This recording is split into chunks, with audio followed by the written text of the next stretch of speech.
Alright guys, welcome back to another tech video. Today we're going to be going through your question, answering it, and hopefully finding that solution for you.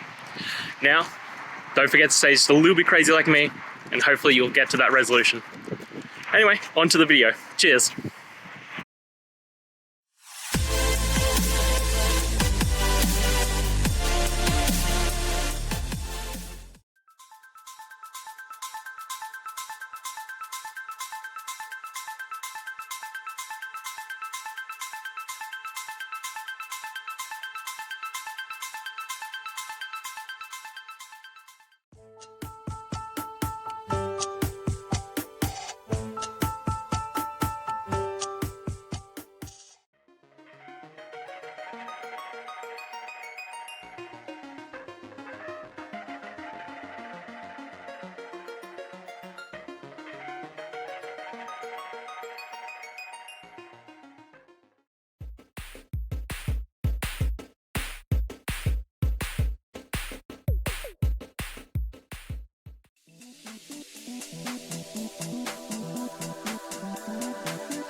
And that's it.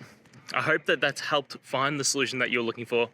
And if it did, please, I'd appreciate it if you hit the subscribe button. Every time you hit it, it really helps. Now, I'll see you next time you need some technical help. And until then, have a good one.